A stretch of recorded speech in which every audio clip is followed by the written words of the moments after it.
প্রতি বছর নদী ভাঙনের ফলে দেশের প্রায় ৫,০০০ থেকে ৬,০০০ হেক্টর জমি নদী গহ্বরে বিলীন হয়ে যাচ্ছে। এর ফলে কিন্তু লক্ষ লক্ষ মানুষ ক্ষতিগ্রস্ত হচ্ছে।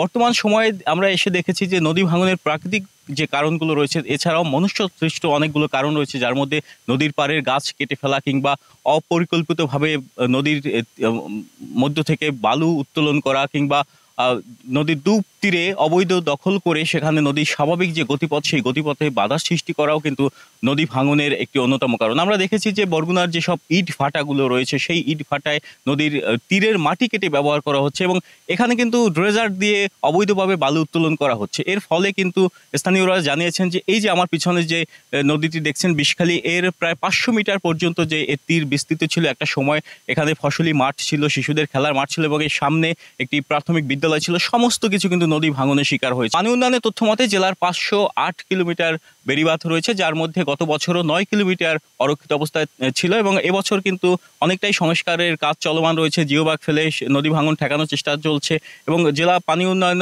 বোর্ড কর্তৃপক্ষ আমাদের জানিয়েছে বর্তমানে ৩ কিলোমিটার মতো বাঁধ অরক্ষিত রয়েছে এবং এখানে যে আমরা এসে দেখছি যে এখানে জিওব্যাগ ফেলেও কিন্তু নদী ভাঙন ঠেকানো যাচ্ছে না।